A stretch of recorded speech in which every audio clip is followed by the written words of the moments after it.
ಧರ್ಮಸ್ಥಳ ಗ್ರಾಮದಲ್ಲಿ ನೂರಾರು ಶವಗಳನ್ನು ಹೂತಿಟ್ಟ ಪ್ರಕರಣಕ್ಕೆ ಸಂಬಂಧಪಟ್ಟಂತೆ ಎಸ್ಐಟಿ ಅಧಿಕಾರಿಗಳು ಮಾಹಿತಿಯನ್ನ ಕಲೆ ಹಾಕ್ತಾ ಇದ್ದಾರೆ. ಇಂಚಿಂಚು ಮಾಹಿತಿಯನ್ನು ಕೂಡ ಎಸ್ಐಟಿ ಅಧಿಕಾರಿಗಳು ಕಲೆ ಹಾಕ್ತಿದ್ದಾರೆ.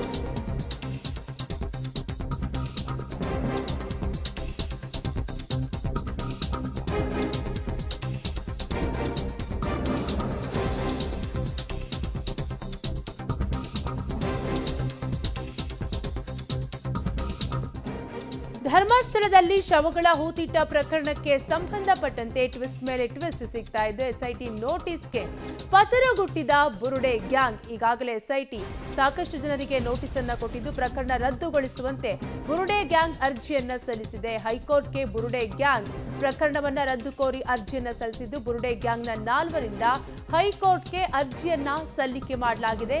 ಮಹೇಶ್ ಶೆಟ್ಟಿ ತಿಮರೋಡಿ, ಗಿರೀಶ್ ಮಠಣ್ಣನವರ್ ಸೇರಿದಂತೆ ಜಯಂತ್ ವಿಠಲ್ ಗೌಡರಿಂದ ಹೈಕೋರ್ಟ್ಗೆ ಅರ್ಜಿಯನ್ನ ಸಲ್ಲಿಕೆ ಮಾಡಲಾಗಿದ್ದು ಎಸ್ಐಟಿ ನೋಟಿಸ್ ಬೆನ್ನಲ್ಲೇ ಕೇಸ್ ರದ್ದು ಕೋರಿ ಬುರುಡೆ ಗ್ಯಾಂಗ್ ಅರ್ಜಿಯನ್ನ ಸಲ್ಲಿಸಿದೆ ಹೈಕೋರ್ಟ್ಗೆ. ಒಟ್ಟಾರೆಯಾಗಿ ಧರ್ಮಸ್ಥಳ ಗ್ರಾಮದಲ್ಲಿ ನೂರಾರು ಶವಗಳನ್ನು ಹೂತಿಟ್ಟ ಪ್ರಕರಣಕ್ಕೆ ಸಂಬಂಧಪಟ್ಟಂತೆ ಎಸ್ಐಟಿ ಅಧಿಕಾರಿಗಳು ಇಂಚಿಂಚು ಮಾಹಿತಿಯನ್ನು ಕೂಡ ಕಲೆ ಹಾಕ್ತಾ ಇದ್ದಾರೆ. ಈಗ ಎಸ್ಐಟಿ ತನಿಖೆಗೆ ಪತರಗುಟ್ಟಿರುವ ಬುರುಡೆ ಗ್ಯಾಂಗ್ ಎಸ್ಐಟಿ ನೋಟಿಸ್ಗೆ ಪತರಗುಟ್ಟಿ ಹೋಗಿದ್ದು ಪ್ರಕರಣ ರದ್ದುಗೊಳಿಸುವಂತೆ ಬುರುಡೆ ಗ್ಯಾಂಗ್ ಅರ್ಜಿಯನ್ನ ಸಲ್ಲಿಕೆ ಮಾಡಿದೆ ಹೈಕೋರ್ಟ್ಗೆ. ಎಸ್ಐಟಿ ನೋಟಿಸ್ಗೆ ಬುರುಡೆ ಗ್ಯಾಂಗ್ ನಡುಗಿ ಹೋಗಿದ್ದು ಮಹೇಶ್ ಶೆಟ್ಟಿ ತಿಮರೋಡಿ, ಗಿರೀಶ್ ಮಠಣ್ಣವರ್, ಜಯಂತ್ ವಿಠಲ್ ಗೌಡರಿಂದ ಅರ್ಜಿಯನ್ನ ಸಲ್ಲಿಕೆ ಮಾಡಲಾಗಿದೆ.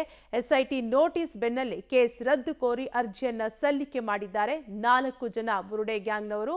ಒಟ್ಟಾರೆಯಾಗಿ ಎಸ್ಐಟಿ ನೋಟಿಸ್ ಬೆನ್ನಲ್ಲೇ ಕೇಸನ್ನ ರದ್ದು ಮಾಡುವಂತೆ ಹೈಕೋರ್ಟ್ಗೆ ಅರ್ಜಿಯನ್ನ ಸಲ್ಲಿಕೆ ಮಾಡಿದ್ದು ಎಸ್ಐಟಿ ನೋಟಿಸ್ಗೆ ಬುರುಡೆ ಗ್ಯಾಂಗ್ ಈಗಾಗಲೇ ಪತರಗುಟ್ಟಿ ಹೋಗಿದೆ. ಈಗಾಗಲೇ ಹಲವು ಬಾರಿ ಎಸ್ಐಟಿ ವಿಚಾರಣೆಯನ್ನು ಕೂಡ ಈ 4 ಎದುರಿಸಿದ್ದಾರೆ. ಚಿನ್ನಯ್ಯ ಹೇಳಿಕೆ ಆಧಾರದ ಮೇಲೆ ಪ್ರಕರಣ ದಾಖಲಾಗಿದ್ದು ಪ್ರಕರಣ ರದ್ದುಗೊಳಿಸುವಂತೆ ಬುರುಡೆ ಗ್ಯಾಂಗ್ ಈಗ ಅರ್ಜಿಯನ್ನ ಸಲ್ಲಿಸಿದೆ. ಡೀಟೇಲ್ಸ್ ಕೊಡ್ತಾರೆ ನಮ್ಮ ಪ್ರತಿನಿಧಿ ನರಸಿಂಹಮೂರ್ತಿ. ನರಸಿಂಹಮೂರ್ತಿ, ಬುರುಡೆ ಗ್ಯಾಂಗ್ಗೆ ಈಗ ಹೇಗೆ ನಡುಕ ಶುರುವಾಗಿದೆ? ಬಂಧನದ ಭೀತಿ ಏನಾದ್ರೂ ಶುರುವಾಗಿದೆಯಾ? ಕಾವ್ಯ, ಧರ್ಮಸ್ಥಳದಲ್ಲಿ ಶವ ಹೂತಿಟ್ಟ ಪ್ರಕರಣ ಸಂಬಂಧ ಇದೀಗ ಪ್ರಕರಣವನ್ನ ರದ್ದು ಕೋರಿ ಹೈಕೋರ್ಟ್ಗೆ ಅರ್ಜಿ ಸಲ್ಲಿಕೆಯನ್ನ ಮಾಡಲಾಗಿದೆ. ಅಂದ್ರೆ ಈ ಹಿಂದೆ ಧರ್ಮಸ್ಥಳ ಪೊಲೀಸ್ ಠಾಣೆಯಲ್ಲಿ ಪ್ರಕರಣ ದಾಖಲಾಗಿತ್ತು. ಇಲ್ಲಿ ಸಾಕಷ್ಟು ಬುರುಡೆಗಳನ್ನ ಹೂಡಲಾಗಿದೆ ಅನ್ನೋ ಮಟ್ಟಿಗೆ ಒಂದಷ್ಟು ಆರೋಪವನ್ನ ಕೂಡಿ ಮಾಡಿದ್ರು. ಅದಾದ ಬಳಿಕ ಇಲ್ಲಿ ಕೆಲವರ ಮೇಲೆ ನೋಟಿಸ್ ಅನ್ನ ಕೊಟ್ಟು ಅವರಿಗೆ ವಿಚಾರಣೆಯನ್ನ ನಡೆಸುವ ಕೆಲಸವನ್ನ ಎಸ್ಐಟಿ ಕೂಡ ಮಾಡಿತ್ತು. ಹೀಗಾಗಿ ಆ ಬಳಿಕ ಸಾಕಷ್ಟು ಪ್ರಕ್ರಿಯೆಗಳು ನಡೆದು ಹೋಗಿದ್ದಾವೆ. ಎಲ್ಲಿ ಆರೋಪಗಳನ್ನ ಮಾಡಿದ್ರು ಅಂತವರು ಸಾಕ್ಷ್ಯಗಳನ್ನ ಒದಗಿಸೋದಕ್ಕೆ ವಿಫಲವಾದ್ರು. ಸುಮಾರು 17-18 ಕಡೆ ನೆಲವನ್ನ ಅಗದ್ರು ಕೂಡ ಯಾವುದೇ ಬಾಡಿಗಳು, ಮೃತದೇಹಗಳು ಸಿಗ್ಲಿಲ್ಲ. ಹೀಗಾಗಿ ಬಹುತೇಕ ಯಾರು ಈ ಒಂದಷ್ಟು ಆರೋಪಗಳನ್ನ ಮಾಡಿದ್ರು ಅಂತವ್ರಿಗೆ ಇದೀಗ ನೋಟಿಸ್ ಅನ್ನ ಕೊಡುವ ಕೆಲಸವನ್ನ ಮಾಡಲಾಗಿತ್ತು. ಅದರಲ್ಲಿ ಪ್ರಮುಖವಾಗಿ ಈ ಮಹೇಶ್ ತಿಮರೋಡಿ, ಗಿರೀಶ್ ಮಠಣ್ಣ, ಜಯಂತ್ ವಿಠಲ್ ಗೌಡ ಈ 4 ಇದೀಗ ಹೈಕೋರ್ಟ್ಗೆ ಅರ್ಜಿಯನ್ನ ಸಲ್ಲಿಕೆ ಮಾಡಿದ್ದಾರೆ. ಅಂದ್ರೆ ಈ ಪ್ರಕರಣದಿಂದ ನಮ್ಮನ್ನ ಕೈ ಬಿಡಿ ಅನ್ನೋ ಮಟ್ಟಿಗೆ ಇವರ ಪರವಾಗಿ ಹಿರಿಯ ವಕೀಲ ಬಾಲನ್ ಅವರು ಹೈಕೋರ್ಟ್ಗೆ ಅರ್ಜಿಯನ್ನ ಸಲ್ಲಿಕೆ ಮಾಡಿದ್ದಾರೆ. ಇದು ಯಾವತ್ತು ಲಿಸ್ಟ್ ಆಗುತ್ತೆ, ಯಾವತ್ತು ವಿಚಾರಣೆಗೆ ಬರುತ್ತೆ ಅನ್ನೋದನ್ನ ಕಾದ್ ನೋಡ್ಬೇಕಾಗುತ್ತೆ. Thank you Narasimhamurthy ಡೀಟೇಲ್ಸ್ಗಾಗಿ.